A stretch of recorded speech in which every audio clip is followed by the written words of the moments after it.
kalian semua bisa mengetahui asal usul dari tempat kalian, lokasi sekolah kalian ini, yaitu di Desa Ketangga, Selaparang.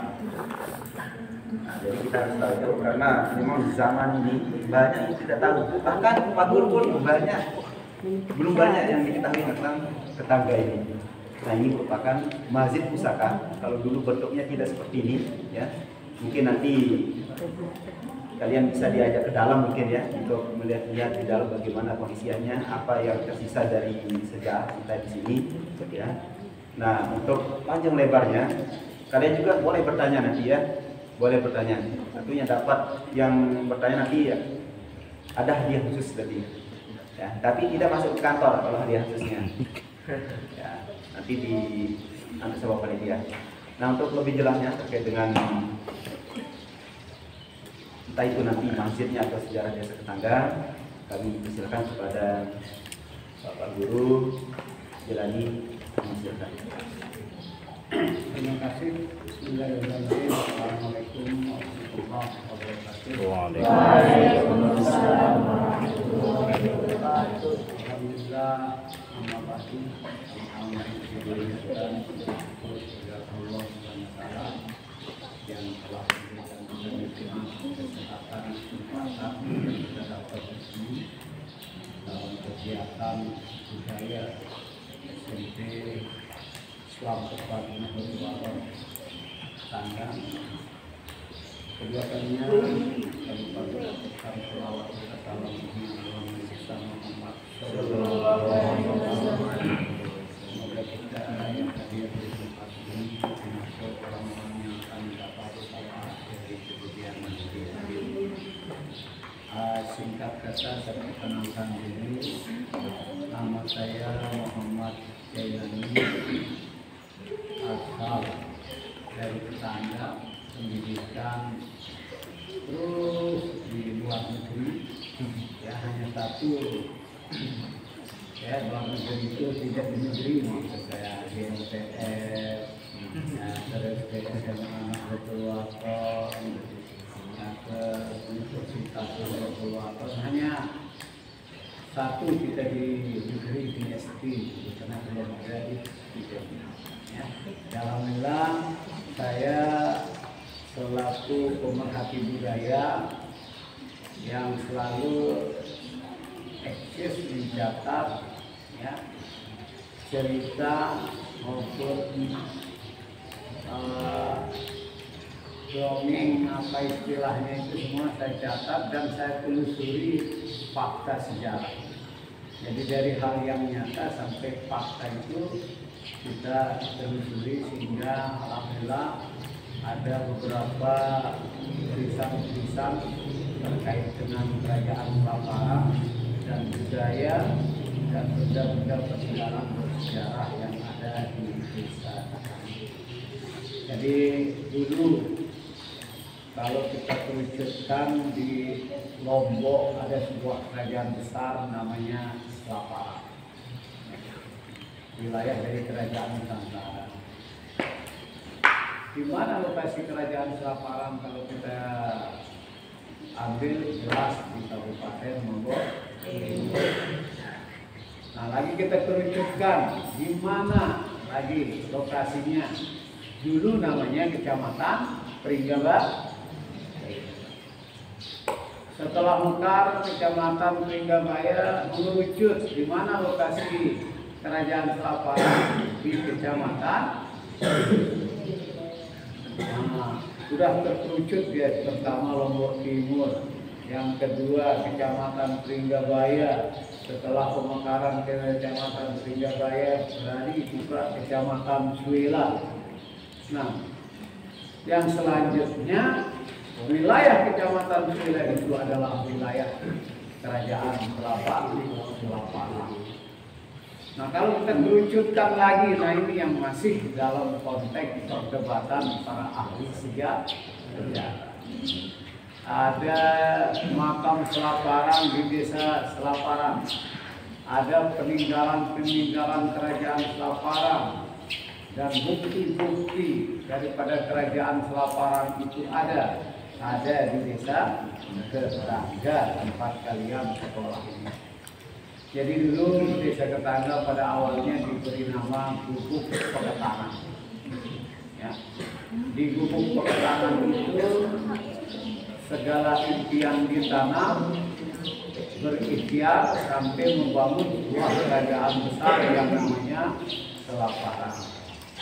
Jadi Gubuk Peketangan itu dibuka oleh para wali yang berasal dari Baghdad.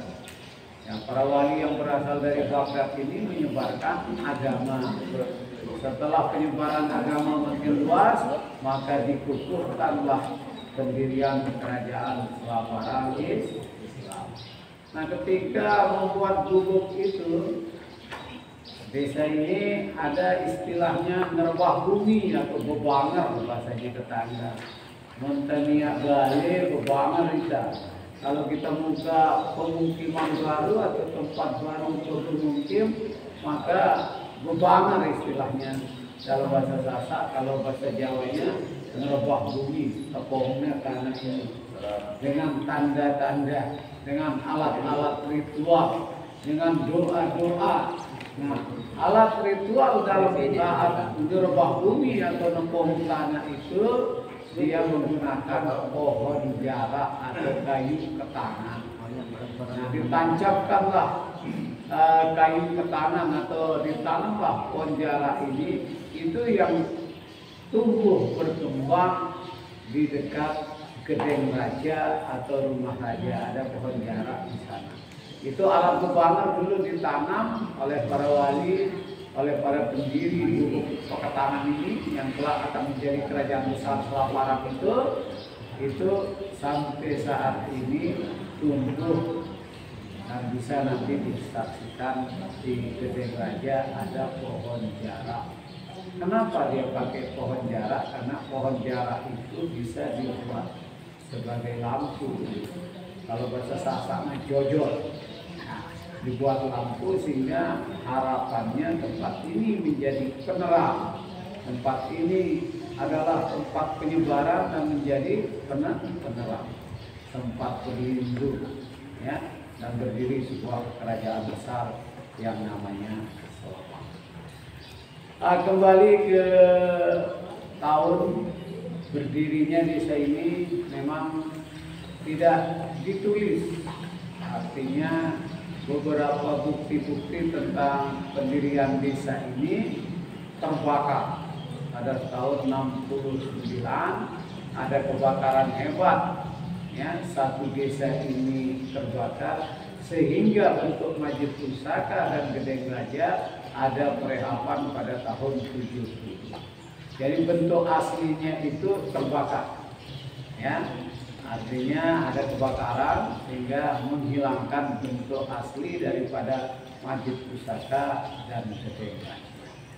Tapi kalau cerita leluhur kita, sempat sebelum terbakar desa Ketangga itu, para ahli sejarah atau orang Belanda pada saat menjajah kita diperintahkan oleh ratunya untuk mengambil gambar-gambar daerah-daerah jajahan, sehingga ada pemerhati budaya pernah menginformasikan kepada saya di Belanda itu ada bentuk Gedeng Raja yang asli, fotonya ada bentuk masjid kita yang asli. Sesungguhnya masjid kita ini sama dengan bentuknya dengan masjid yang ada di bawah. Ya. Jadi kalau di browsing di Google misalnya adik-adik atau mencari buku tentang kerajaan Demak, itulah bentuk daripada masjid kita. Sehingga masih diadopsi oleh tukang-tukang lalu perehapannya itu seperti piramida itu. Jadi begitulah di atas. Sehingga dalam perehapan pun pada tahun 70 itu saya pernah mengusulkan untuk mengecilkan Masjid Pusaka tapi tidak dikasih, ya.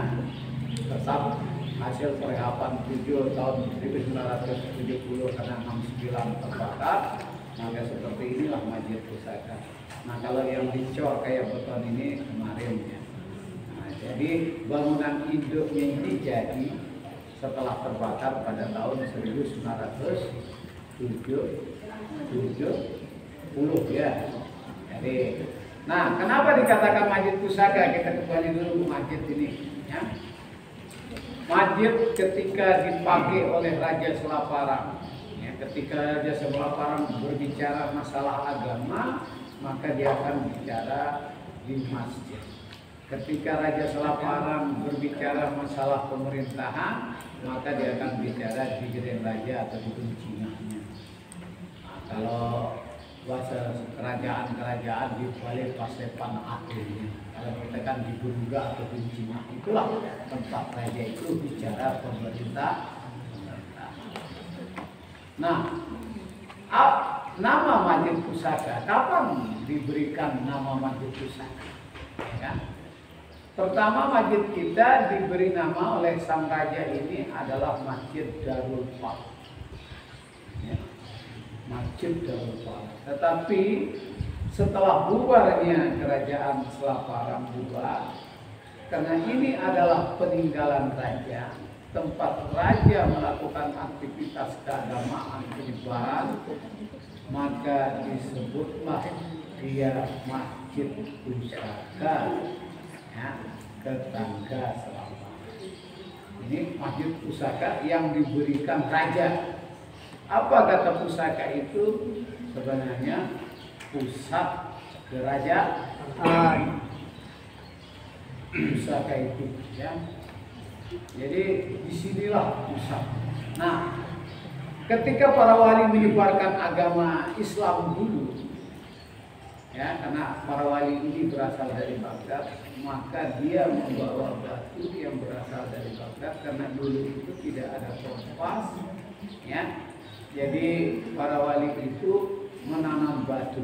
Nah, hanya kita yang punya batu yang berasal dari Baghdad di desa ini, yang dibawa oleh para wali, ditanam sebagai simbol akhlak sholat, sebagai pengganti kompas, supaya menuju satu arah yang namanya Ka'bah. Nah, jadi tanda ini anak sembahyang karena tidak ada kompas. Kalau sekarang adik-adik pergi kemana-mana bawa alat HP, kemana arah kiblat tinggal pencet aplikasi dikasih ya.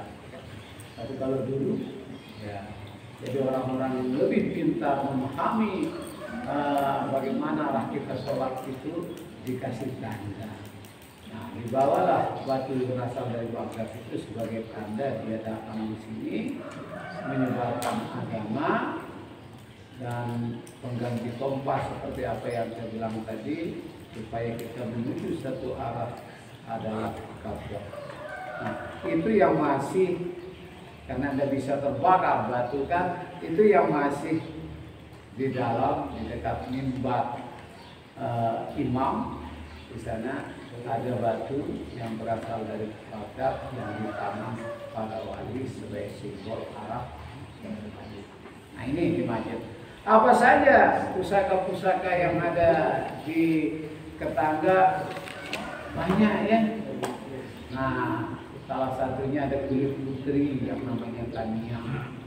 Kulit putri ini ada salahnya sang putri, sehingga untuk membuktikan dia adalah seorang pemimpin yang adil dan bijaksana, maka dihukumlah putri itu dengan dibunuh putri. Nah, nanti bisa dilihat di papan informasi mana yang namanya Tania, bisa dilihat. Ya, di sanalah tercipta lagu Kadal Bunga yang dibuat pengasuh putri raja sang tuan itu. Di sana dinyanyikan, ya, karena ketika sang putri itu mendapat hukuman, terciptalah lagu Kadal Bunga. Nanti bisa nyanyi di sana. Coba nyanyikan lagu Kadal Bunga nanti di kelasnya kan. Oh, ini putri yang salah itu dikuliti, dibuatlah nyanyian oleh sang pengasuh atau tuan dengan judul Kadal Bunga. Ajak punya diri mati, jadi salah terjadi Arudin. Nah, kan seperti itu. Nanti ustaz-ustaznya disuruh nyanyi dia nanti ini lagu kenangan putri yang dihukum. Nah, ya. Nah itu ada tandingan, ada juga perisai perang, ada sujadah raja, ada selendang raja, ada Al-Quran bertulis tangan, ada piring raja, ada alat-alat perang.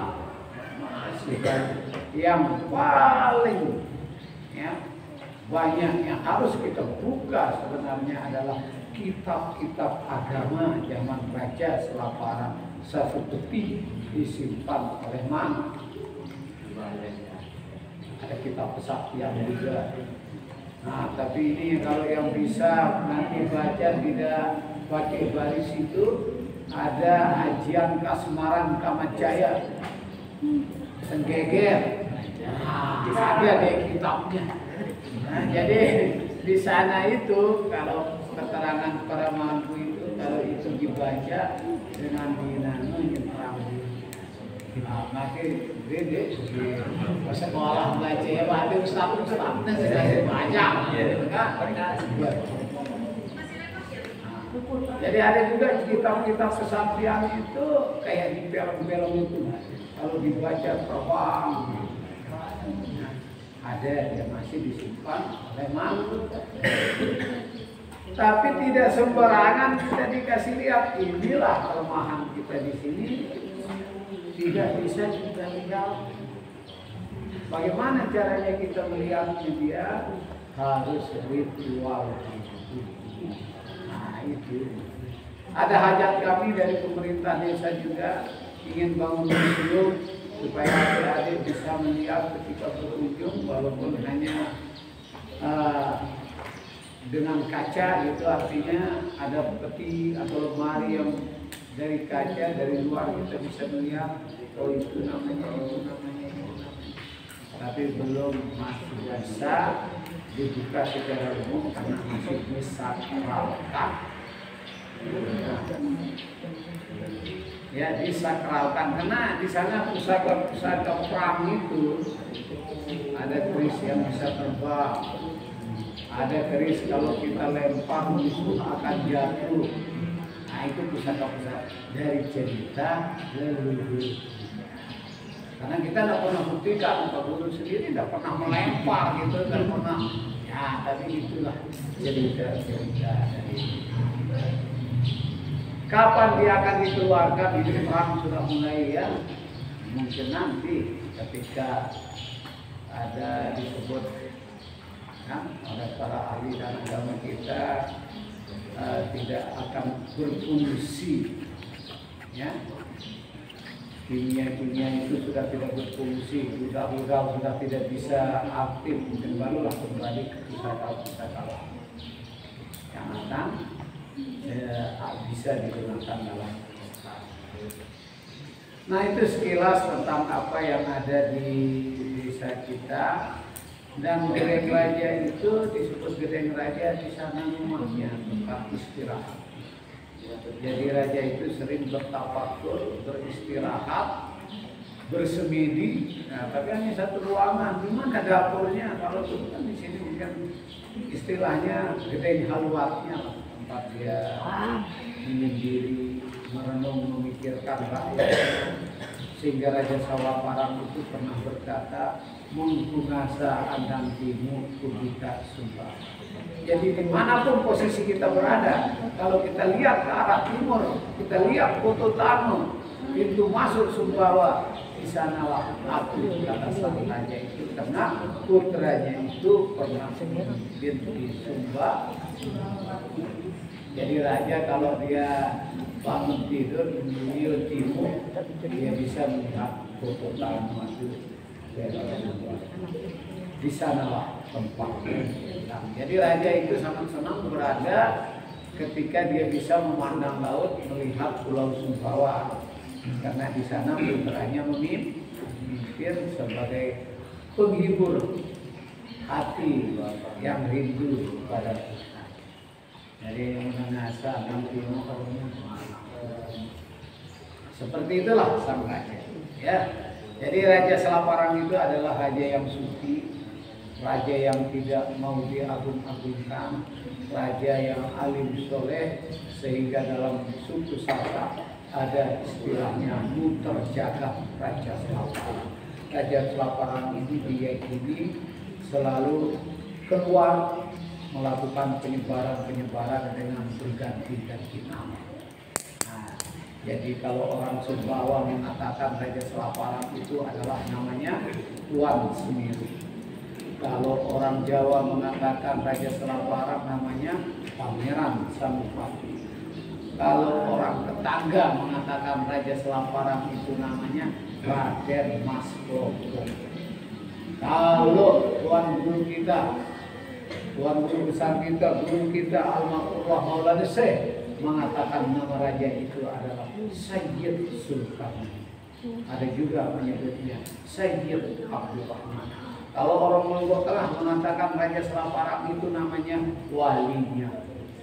Jadi wali ya artinya Raja Selaparang ini adalah raja yang alim soleh. Kalau kisah sejarahnya selalu muter jagat, artinya keliling melakukan pencerahan, membangun ya masyarakat. Tidak di satu titik. Kadang-kadang kalau raja-raja dulu kan kita pergi mengembara seperti itu, Raja Selaparang pergi ke wilayah lain dan menurunkan generasi-generasi. Makanya raja itu tidak ada istrinya satu, banyak. Nah, jadi kan, tapi di sana namanya berbeda-beda. Nah, contoh ini, siapa namanya? Panggilannya Maulana. Dan nama panjang dengan panggilan berbeda. Paling aneh saya, nama saya Muhammad Jalani, panggilan kecil Anot. Kan beda nih ya. Nanti setelah kawin, lain kita dipanggil. Punya cucu, lain nama kita. Begitulah ini. Jadi misalnya ada yang nama bapaknya baru bangun, padahal enggak. Ya. Ada yang nama neneknya nenek Botet karena dia mogok ya, Botet namanya. Misalkan kadang-kadang dari segi fisik kita dikasih nama dalam suku Sasak. Ya. Ada leluhur kita Baluk Modeng ya, karena dia kecil. Nah, ini nama Pak Guru Rianto ini, baluk saya bersama kancah baluknya. Nah, ada yang baluk Modeng. Kalau baluk saya itu saudaranya Baluk Guru Rianto itu disebut Baluk Tekuk. Dia tahu si jenengna kena beta kelemahannya sang agak sipit matanya sehingga dikatakan tekuk. Begitulah penamaan. Supaya jangan saya aja yang bicara, mungkin ada yang ingin ditanyakan tentang apa yang ada di desa ini. Ya, apa saja yang ada ini baru saya sebut Gedeng dan Matir. Masih banyak peninggalan sejarah yang ada di desa kita. Contohnya ada makam maminya raja. Raja makamnya di Selaparang, maminya di Ketang. Bejuduan mami parang anak. Ya, kunara anak ada nggak? Bejuduan mami kan jadi ini. Kunara ini ada mami. Ya begitulah. Jadi di tetangga ini kalau boleh bertanya sama keluarganya, misal yang dari luar ini saya lihat banyak, bukan dari tetangga, misal dari Sutelamu. Dari Sutelamu dari mana saja? Ada dari Perigi. Ya, kalau yang dari Perigi, kalau tanya baluknya mungkin kuburnya di sana. Baluknya. Karena orang Perigi itu orang tetangga banyak hijrah ke sana. Ya, muntah ketuat apalagi atas baluk jenuh datang untuk kuburnya. Kalau pernah ke kuburan tetangga sebenarnya sino banyak rumput-rumputnya tidak terurus sudah hijrah ke Perigi, hijrah ke Batu Basong, hijrah keluar. Itu yang punya kubur. Tapi alhamdulillah sekarang ada pengurus kubur di Nara bekas-bekas. bersih, si pengurus kubur kita gaji pengurus kubur, jadinya baguslah kuburan. Ya. Jadi kalau orang Suela, papuk baloknya itu di dekat dulu ada pohon yang sangat besar itu di sana, di orang-orang Suela punya kuburan.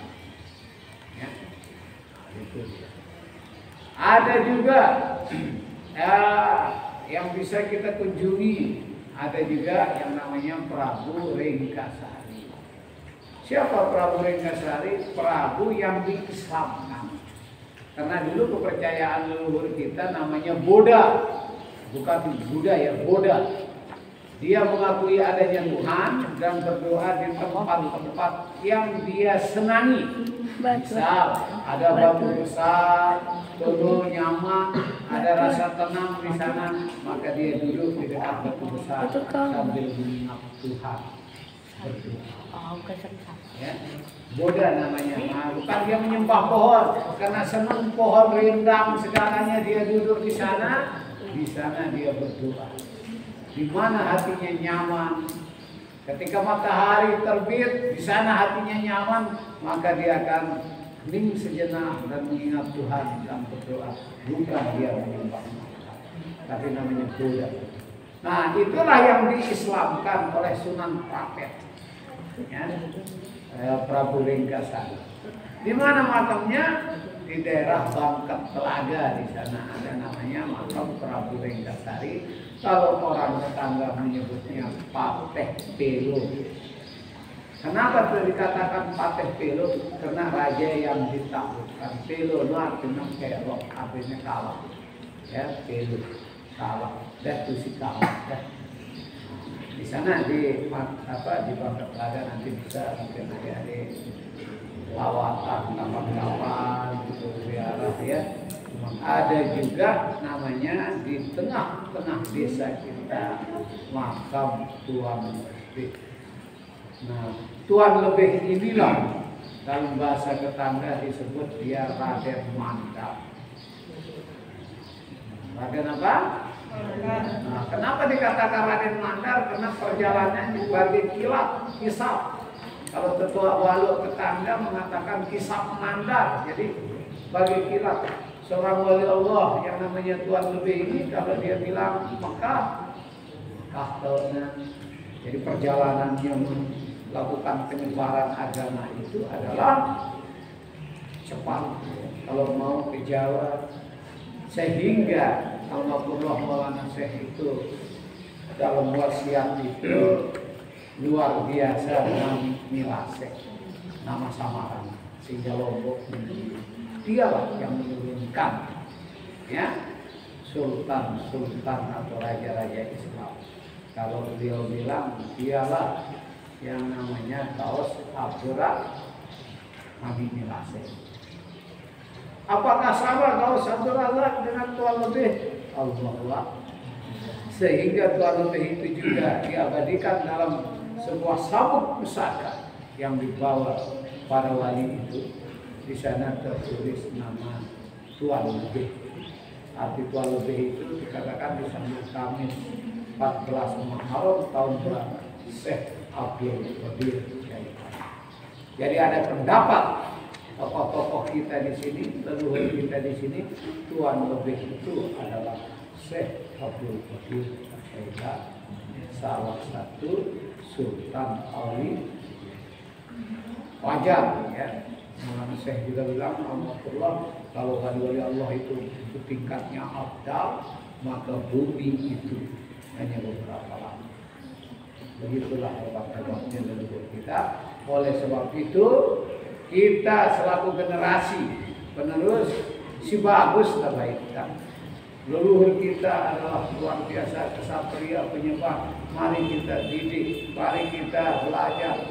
Semoga kita seperti mereka. Ya, kita tinggalkan hal-hal yang kurang bagus.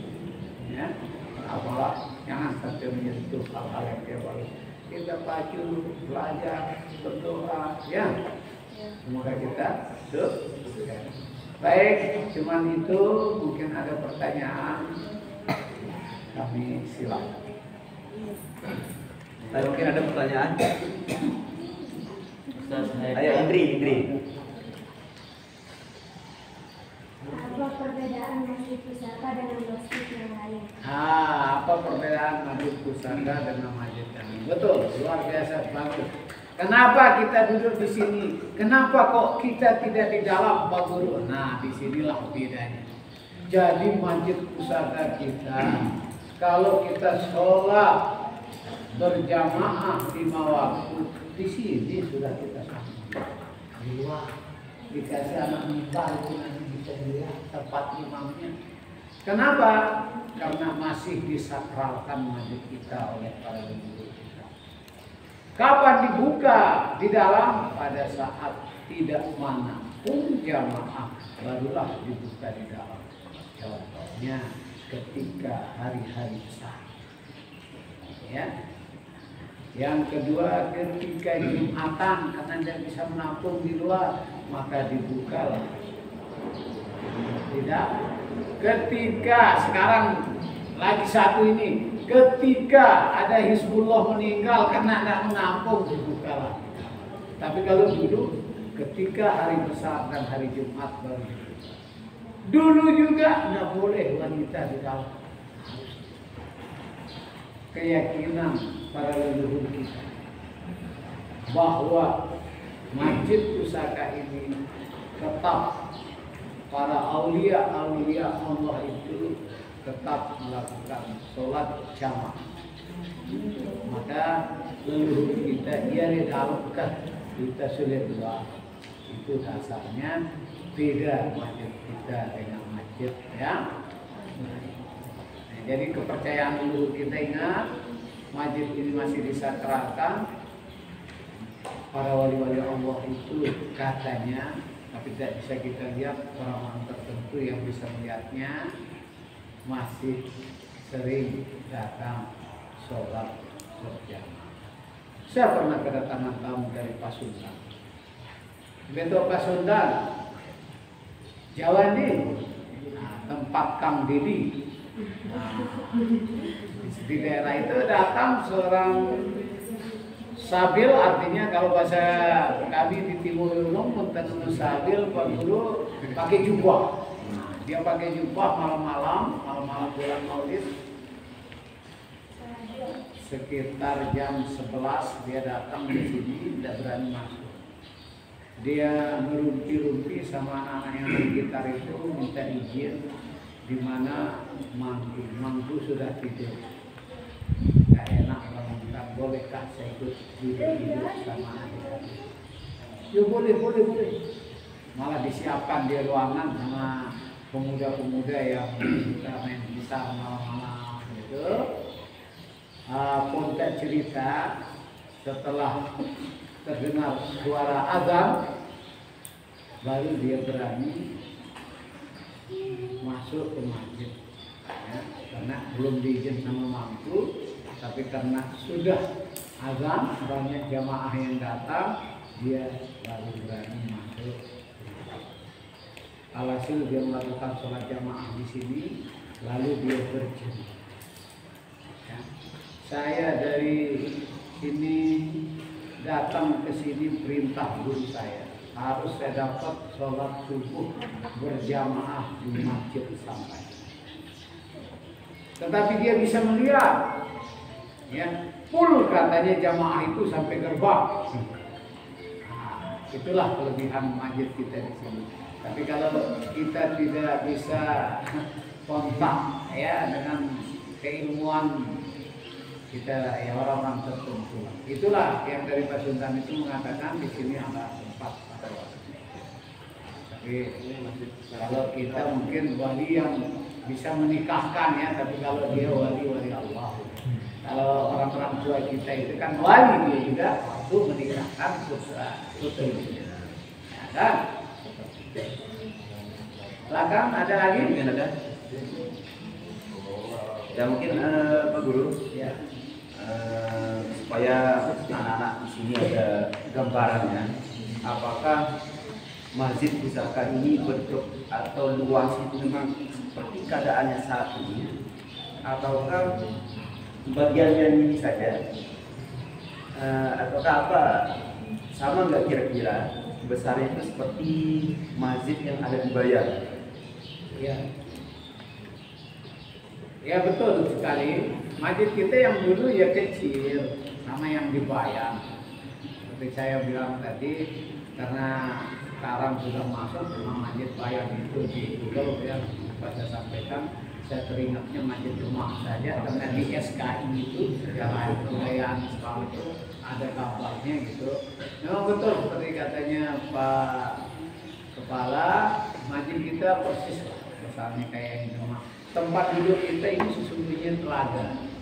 Kalau dulu telaga besar ini.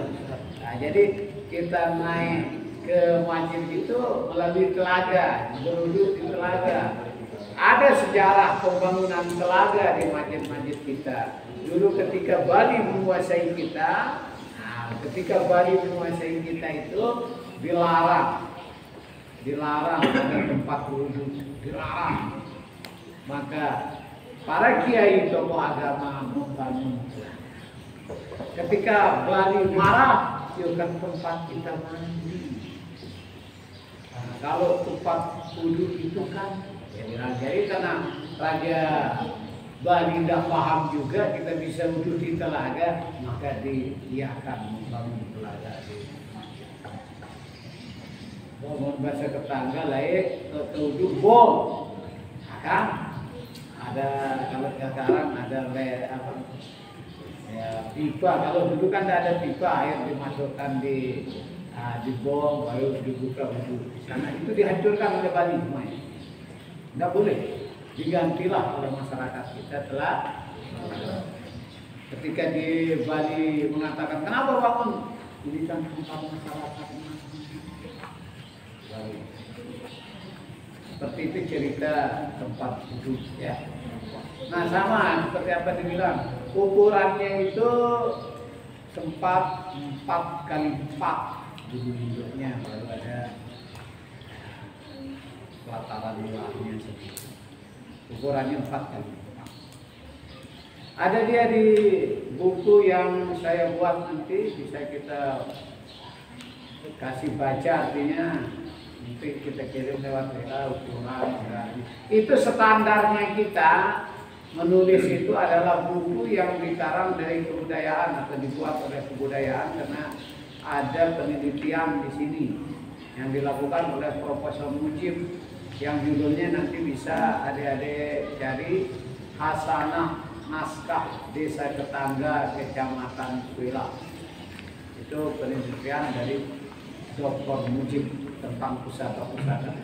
Sampai ukuran-ukuran pusaka yang ada, kertas dari masa apa, kain dari masa apa, itu sudah diteliti oleh pakar-pakar. Ya, di Hasanah Naskah Desa Kecamatan. Ini satu untuk bertanya. Ini kan kalau sama-sama dilakukan, kita dapat di masa itu. Ya kalau dulu seperti di Bayan sudah tidak berdiri kita, memang harus lebih bawah, ya. Tapi kan terbakar. Nah, ketika terbakar itu lupa saya bercerita siapa yang meletakkan batu pertamanya, siapa yang datang ketika perehapan itu, yang meletakkan batu pertama itu adalah almarhum dan seluruh yang mengaku dirinya keturunan raja-raja Selaparan itu berkumpul yang dari luar dapat.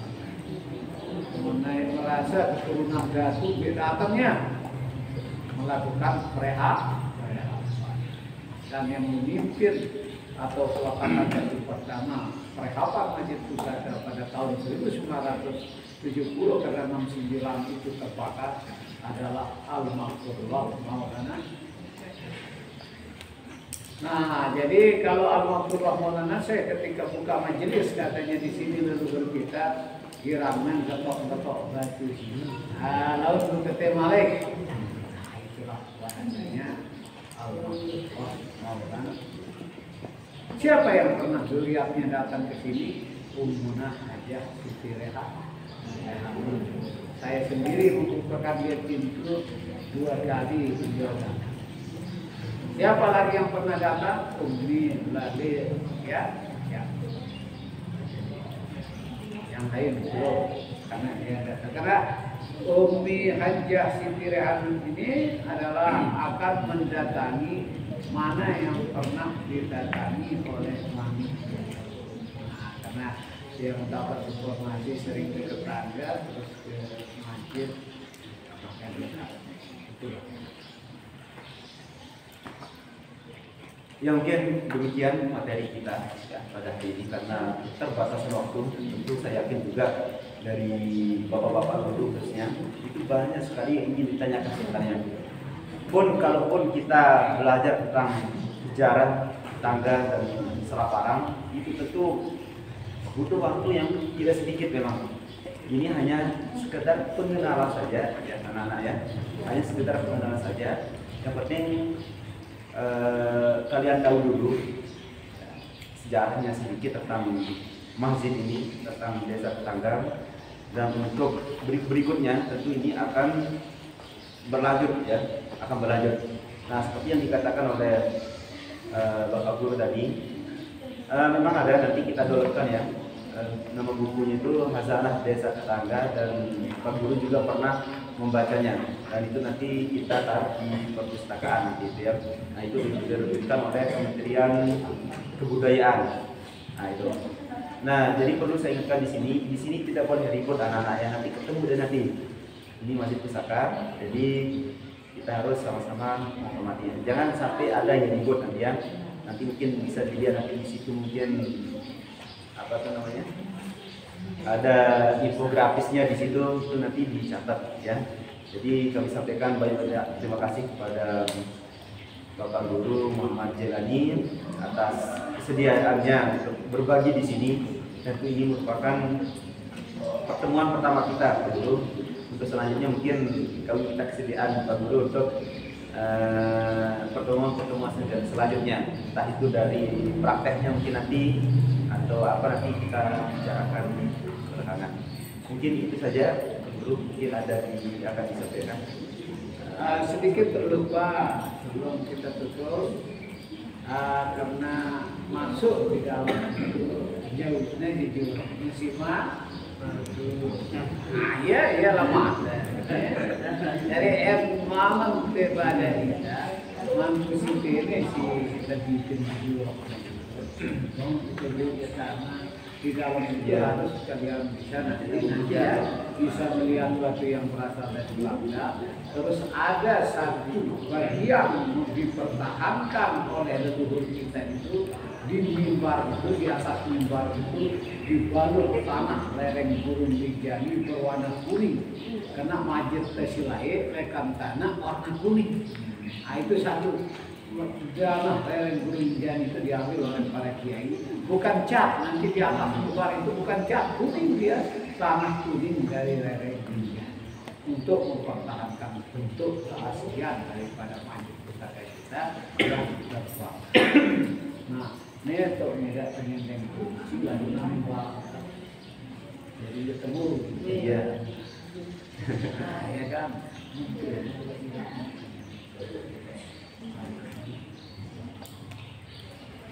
Kami nanti kita menjadi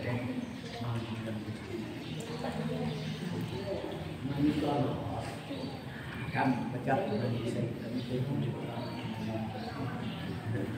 lain kali ya, lain kali lihat foto-foto. Pas kita buat video itu mungkin mau kalau ada buat video misalnya nampak kilas istilahnya dari berangkat itu dari yayasan kita, dari sekolah kita, kami ingin berkunjung ke Gedeng Haji atau Masjid Pusaka. Ayo kita di sini.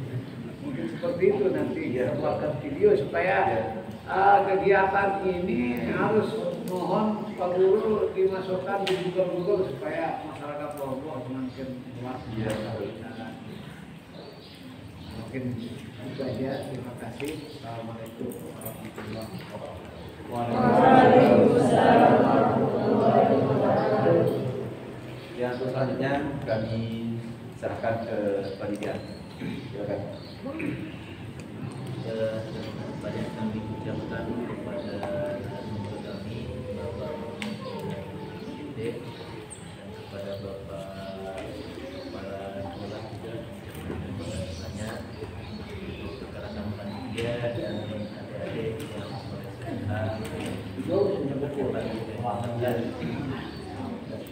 Insya Allah selesai dari sini kita akan masuk ke makam Selaparan.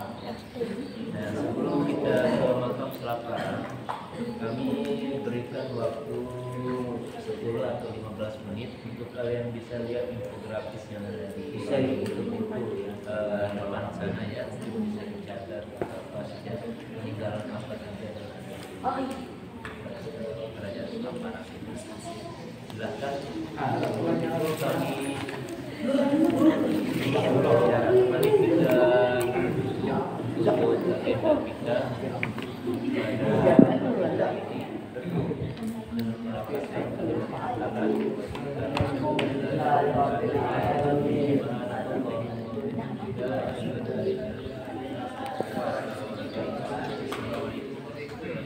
Wah.